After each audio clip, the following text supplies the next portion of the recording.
Bismillahirrahmanirrahim. Assalamualaikum warahmatullahi wabarakatuh. Pada kesempatan ini saya akan menjelaskan mengenai pengendalian sistem paralel DC drive penggerak motor DC menggunakan PLC ion battery di terowongan angin di sepadan rendah Indonesia.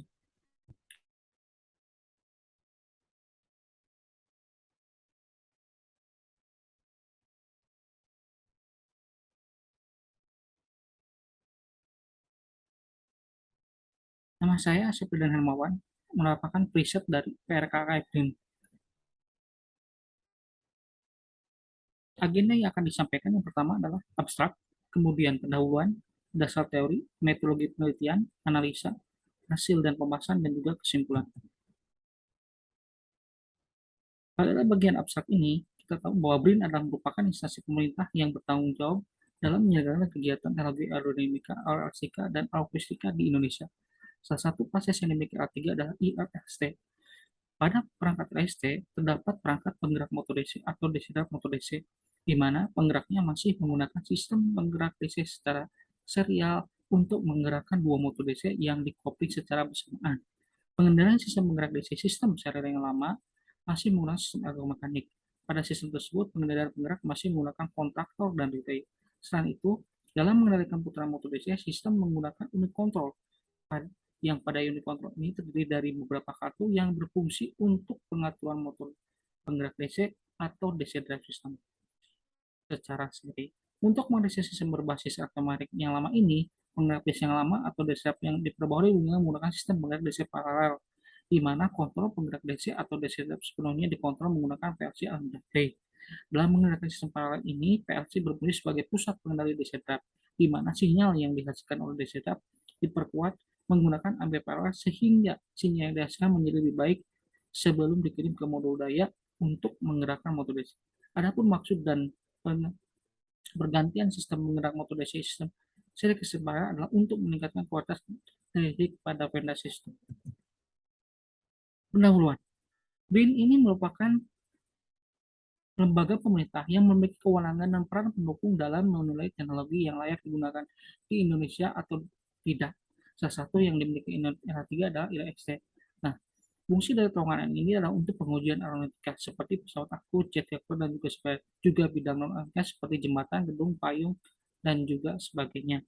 Sumber listrik ILC ini itu adalah bersumber dari PLN dengan kapasitas 2,1 MW, di mana daya yang terpasang digunakan untuk kegiatan pengujian sistem kendali motor DC sebelumnya menggunakan sistem kendali sistem serial. Namun karena banyak kendala, konsumsi energi yang besar dan kualitas komunikasi yang kurang baik, maka sistem yang lama diperbarui menggunakan sistem paralel, di mana setiap motor DC akan disuplai oleh masing-masing trafo dan DC drive. Selain itu, setiap terminal armatur dan terminal medan mendapat pasukan independen dari dua trafo yang berbeda.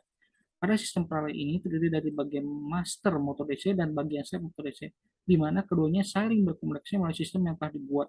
Dalam menggunakan sistem penggerak paralel DC ini, DC drive sistem paralel digunakan oleh PLC Armorday. Bagian-bagian yang digunakan oleh PLC adalah input-output digital, input-output analog, referensi kecepatan, blok referensi RAM, pengatur kecepatan, dan umpan balik kecepatan. Parameter-parameter tersebut digunakan sebagai acuan dan mengendalikan sistem penggerak DC drive paralel. Nah, ini adalah PLC. Kita lihat di bagian ini adalah bagian-bagian dari PLC. Bagian-bagian itu tidak profesor, input interface, output interface, dan juga ada profesor untuk sumber tegangan dan sumber energi bagi PLC ini.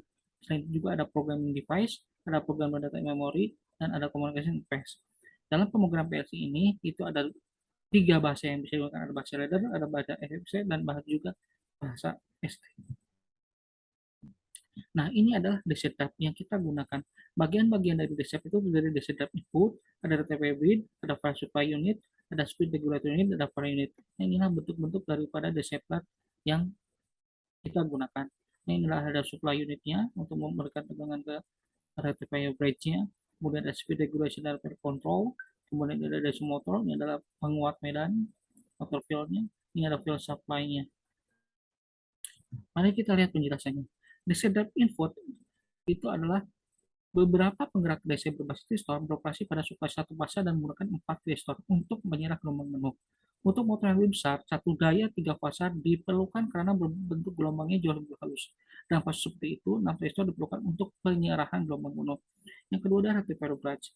Komponen daya dari penggerak DC yang dikendalikan adalah penyerat jembatan gelombang penuh yang dapat digerakkan oleh suplai 3 fasa atau 1 fasa. Seperti disebutkan di atas, jumlah tristol dapat bervariasi tergantung pada tegangan suplai. Sebuah jembatan 6 tristol dalam khusus komputer 3 fase memperbaiki suplai AC yang masuk dalam DC ke armatur motor. Motor sudut tembak tristol ini memvariasikan tegangan ke motor. Selanjutnya adalah field supply unit. Daya yang diterapkan pada beritan medan jauh lebih rendah daripada daya jangkar. Jadi paling sering disediakan suplai 1 fasa. Jembatan tristor atau penyah dioda terpisah digunakan untuk memasuk daya ke beritan medan motor. Fungsi dari unit suplai medan adalah untuk memberikan tegangan konstan pada beritan medan untuk menciptakan medan dan flux konstan pada motor. Dalam beberapa kasus, unit ini dilengkapi dengan tristor untuk mengurangi tegangan yang diberikan ke medan sehingga dapat mengatur kecepatan motor di atas kecepatan besar. Selanjutnya adalah speed regulator unit. Ini membandingkan instruksi operator kecepatan yang diinginkan dengan sinyal umpan balik dan mengirimkan sinyal yang sesuai dengan sirkuit pengapian. Dalam drive analog, unit regulator ini terdiri dari regulator tegangan dan arus. Regulator tegangan menerima kesalahan kecepatan sebagai input dan menghasilkan output tegangan yang kemudian diterapkan ke regulator arus. Regulator saat ini kemudian menghasilkan arus pembakaran yang diperlukan ke sirkuit pembakaran. Jika kecepatan lebih diperlukan, arus tambahan dipanggil dan pengatur tegangan dan karenanya Tristor melakukan lebih banyak periode. Selanjutnya varying circuit. Ini memasuk pulsa gerbang ke Tristor sehingga mereka aktif untuk periode tertentu untuk menghasilkan tegangan jangka variabel. Juga disediakan sirkuit penggerak gerbang ini. Ini adalah metode penelitian yang kita gunakan. Dalam menentukan penentuan metode ini, kita pertama adalah melakukan tentukan topiknya, kemudian kita melakukan studi literatur, kemudian melakukan studi lapangan, kemudian melakukan pemodelan sistem, kemudian kita melakukan simulasi model dan software yang mendukung.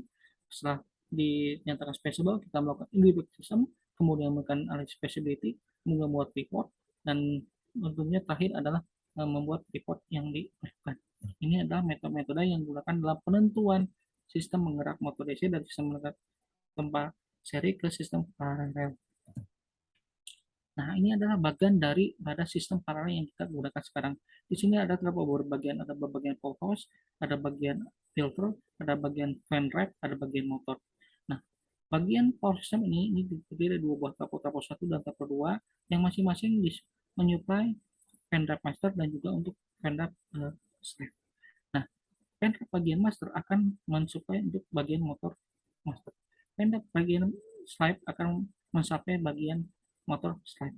Nah, ini adalah bagian power modul, ini ada DC drive, ini power modul, ini drive. Ini adalah untuk bagian master, ini adalah untuk bagian slide, dan ini adalah untuk kontrol PLC Allen Bradley, di mana PLC ini mengendalikan sistem kerja dari DC drive ini, baik yang di DC master maupun di slide. Dan inilah power modul yang melakukan penyulutan tegangan dan arus ke motor ini, sehingga motor ini bisa berputar sesuai dengan yang diinginkan secara setting, di mana kecepatan putar ini akan dibaca oleh touch generator dan akan dikembalikan untuk ke slide sehingga baik masa atau slide ini akan berputar secara bersamaan. Nah, ini sistem kontrol motor DC. Tujuan operasi ini dibuat untuk meningkatkan kinerja terowongan angin kecepatan rendah sehingga mendapatkan kecepatan yang stabil dengan hubungan energetik yang relatif rendah. Nah, ini adalah kontrol sirkuitnya, kemudian ada armatur motor, ini ada DC motor, ada pihak komputernya, ada simbol apa namanya itu 3 fasa. Ini adalah encoder untuk membaca kecepatan putaran motor ini dan akan menjadi feedback ke kontrol sirkuit untuk menentukan berapa penyulutan yang harus diberikan ke DC motor ini. Ini adalah bagian sistem pengendaliannya ini. Nah, di sini terdapat beberapa bagian. Yang pertama adalah bagian VLC embedded-nya. Ini adalah bagian VLC embedded. Digunakan untuk mengontrol kerja sistem secara kesukaan. Kemudian juga ada VNF. Hal ini untuk mengontrol sistem oleh operator. Yang ketiga adalah Ethernet untuk mengkomunikasikan seluruh bagian sistemnya. Ini adalah Ethernet. Selanjutnya adalah Power Pack DC Drive Master untuk mengontrol dan mengatur kemampuan modul daya master, dan Power Pack DC Drive Slave untuk mengontrol dan mengatur kemampuan modul daya slave. Nah, ini adalah bagian master dan ini adalah bagian slave. Nah, inilah yang DC Drive bagian master, ini bagian slave yang melakukan pengontrolan motor ini sehingga mereka bekerja secara bersamaan. Nah, analisisnya adalah ketika setelah dilakukan pengaturan kecepatan melalui PLC dengan menggunakan PLC Albader, maka pulsa-pulsa yang dihasilkan oleh DC Drive itu terlihat pada bagian berikut. Ini ada pulsa positif dan pulsa negatif.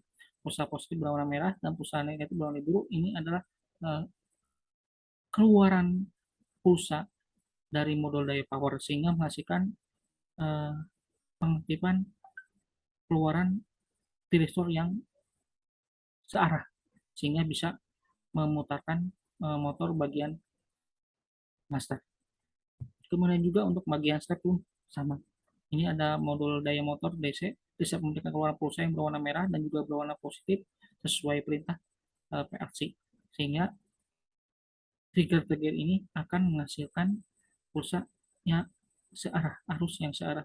Pulsa searah inilah yang menggerakkan motor DC. Nah, ini performa tegangan, arus dan frekuensi. Kita lihat bahwa bagian master maupun bagian DC itu secara baik di bagian sisi arusnya ini terlihat identik, kemudian di bagian frekuensinya cenderung stabil frekuensi 50 Hz, dan ini bagian voltasenya itu bergerak pada kisaran 700 volt. Kemudian konsumsi daya itu pada kisaran 500 kW. Ini baik di master maupun sisi slab, dan itu terlihat sama. Kemudian voltage harmonik, harmonik tegangan pun ini baik master maupun slab kita pada standar, yaitu pada harmonik tegangan kurang dari 5%, dan harmonik ISO berkisaran pada kisaran daripada 15%. Dan untuk faktor dayanya ini adalah pada kisaran 0,75 sampai 76. Nah, ini perlu yang harus ditingkatkan pada sistem disedap sistem paralel ini. Nah, kesimpulan dari sistem ini adalah sistem motorisasi paralel ini telah terbukti efektif dan efisien dalam penggunaan listrik. Dan sistem ini memberi kecepatan yang konstan pada saat motor beroperasi. Dari arus sistem modul daya mengikuti set point yang diberikan oleh DC drive sistem melalui kontrol presi. Kerja arus percikan ke motor DC melalui modul daya menunjukkan bahwa semua bagian tersebut bekerja dengan efektif. Demikian dari saya, mudah-mudahan bermanfaat. Terima kasih. Assalamualaikum warahmatullahi wabarakatuh.